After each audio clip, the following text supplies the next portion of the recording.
Hey guys, AJ here, back with another one. So today, I gotta break out the race card because this this is an article called "Recent Poverty Data Highlights a New Layer of Racism for Black Women." Right? You guys, I haven't done this in a while, so I gotta dust off the race card. So for you guys who don't know, I am black, so I do have quite an opinion on silly articles like this, right? And I try to keep my red pill content, pretty general to all men, but I think I'm gonna dive into black male issues a little more because that's how I started this channel out. So, guys, so before we jump into this, please remember to like, subscribe, drop a comment. It really helps keep this channel going. So, this was on Madame Noir, and this is this site where all these black women get together and they basically have this woe is me fest. Oh, woe is me.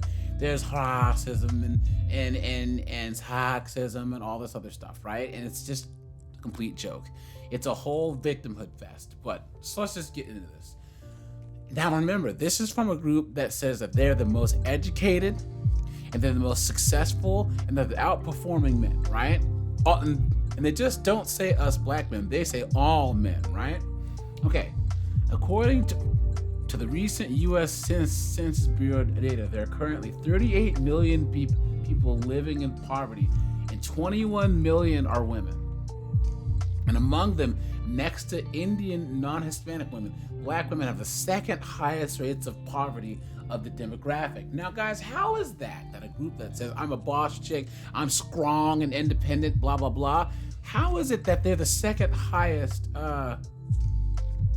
group of poverty? Isn't that crazy how that works? How social media, they act like they're bosses and that men are trash and we don't need them, and yet the actual numbers don't say that, right?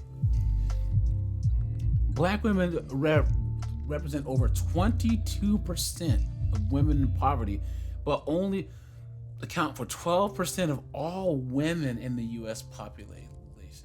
Think about those numbers. That's absolutely nuts. With new data on poverty cases is informative for many of their counterparts, it is a death sentence, specifically where black women are concerned. Because while there are many contributing factors such as rising costs, financial burden from medical and child care expenses, debt, etc., that leads to such cases, there are underlying discriminatory practices that uniquely impact the economic state of black women. Because, of course, to them there always is. Historically, black women have always faced double barriers based on race and gender. That is complete BS, guys, and I'm gonna tell you why. In the 90s, when they very first got affirmative action going, black women actually got a leg up because they counted as a double minority. So they counted as being black and female. So you could get your quotas for diversity done real easy by hiring a black woman, and then she was considered an actual two for one. So if you look at all these movies in the early, mid, and late 90s of all these black women in corporate America, it's because there was a new culture of this corporate, black HR professional, whatever, and oftentimes they were there because they checked the diversity boxes, right? Here we go. As a result, the higher levels of poverty we experience disproportionately often leave us at a costly economic disadvantage in several areas. Number one, home ownership.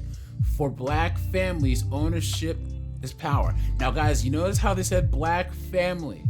What do you think that they mean? If you were to say white family, right, you would think a white guy, his wife, his kids. If you were to say an Asian family, you would think an Asian guy, wife, kids. Arabs, you would think Arab guy, wife, kids, right?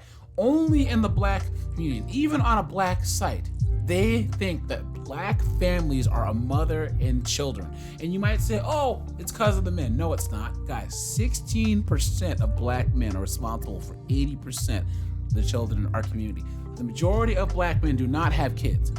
Look on blackdemographics.com. Stats for black people by black people. 54% of black men are single and have no kids.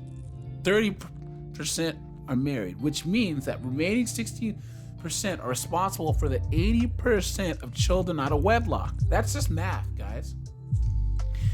For black families, ownership is power. Black women have a higher share of the head of household and families. Why? Because they're not married and they're single moms. Statistics around black female ownership found black applicants denied mortgages at an 84% higher rate than their counterparts. Black female ownership rate has recently made 35.4% of all homeowners, and black women are 256% more likely to receive a subprime mortgage than their white counterparts. And then here we go with the wage gap, guys. The wage gap continues to highlight persistent inequity for black women in America. On average, black women are paid 58 cents less than their counterparts. The pay gap for black women begins as early as 16, where black girls are paid less than their counterparts. And it's bigger for educated black women who earn 36 cents less than white men and women. Black women are also paid less than their white counterparts in the same position. How, guys, do you honestly think that's true? Over here, guys, so we all know the wage gap is a myth, right? Black women who work full-time for 40 years will lose nearly $1 million in wages. Now, debt. Here's the big one, guys. And when they always say black women are the most educated, have the most degrees, and we all know that oftentimes, if you ask most women, period, most black women what they're majoring in, it's the big ones. That's the big five: psychology, a bachelor's, a communications, a criminal justice, sociology, and social work. Those are the five. And you can't make money with those degrees. 6, business administration. You can't do anything with those degrees. And black women hold more debt on average for student loans. So how are you supposed to get home ownership with that much debt? You have a bad credit score, so of course they're going to turn you away from a mortgage. Here we go. Black women are uniquely burdened by loan debt crises more than any other demographic. Not only does the racial wealth gap present inequity in the economy for black women, but it also leaves us with fewer resources to manage finances and more specifically pay back loans. Some racial and gender disparities in our debt demonstrate. Here we go, guys. Black women carry higher student loan debt, owing 22% more in student loan debt than our white female counterparts. Why? Because most of the time, white girls go to school and their parents are helping them pay for school, right? Asian kids, their parents are helping them pay for school. They put aside money, But if you come from a single parent household where, Obama said, single mothers are the backbone of the black community. Yeah, but are they saving up money to have their daughters go to college? No.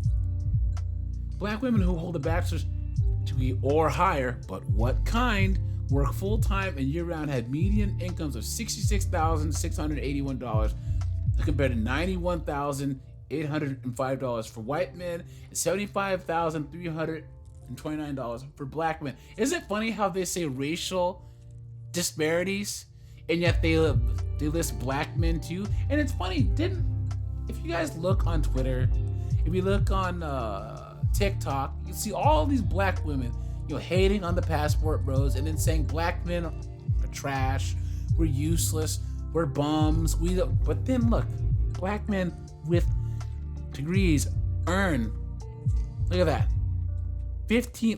almost $16,000 more a year on average than black women do. And then they said that white women earn $67,324. Black women owe at least 13% more than what they borrowed no less than 10 years ago. And this is why, guys, I tell you, never ever date girls who have high amounts of student loan debt, because they're going to want you to bail them out of it, right?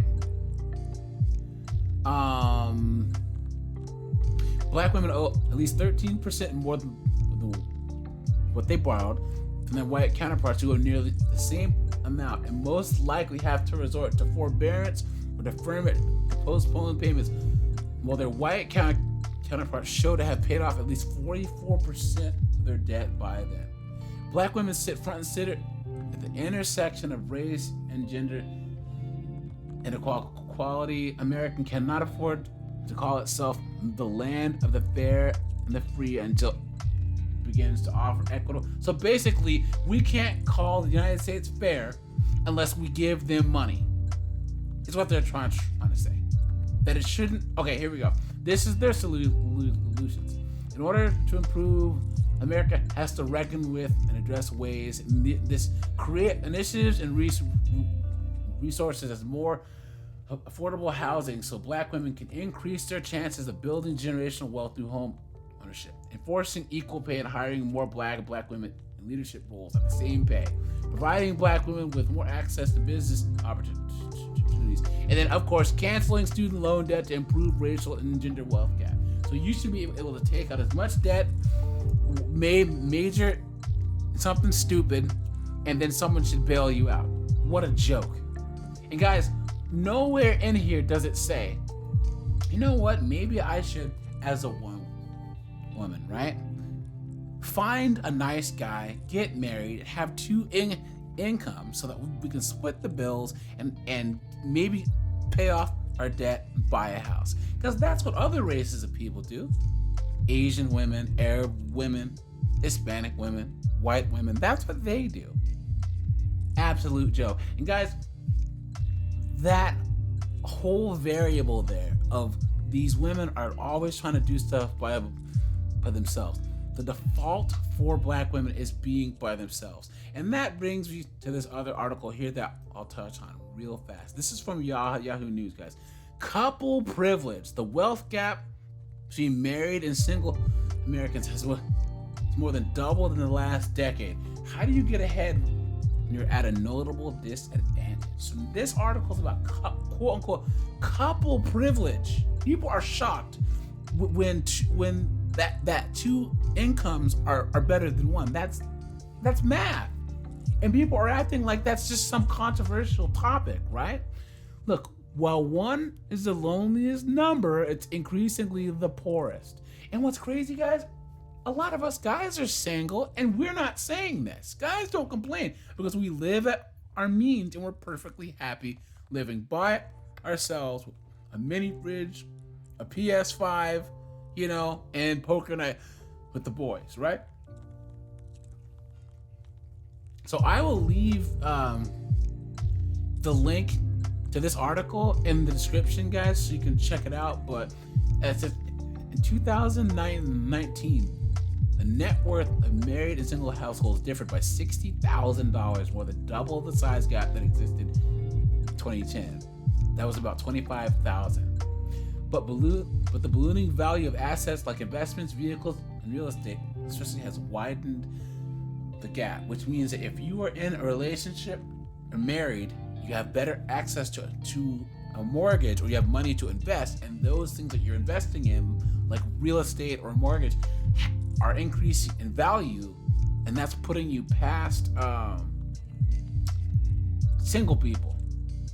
Houses are getting more valuable, as have been financial assets, although until recently, the market, blah blah blah. Married couples are going to have greater net worth of accumulation through housing equity, so I think that's going to be potentially something to balloon this gap farther. In 2021, married couples were twice as likely to buy a house than singles. That year, 60% of home buyers were married couples. And I guarantee Black women weren't in any of this at all.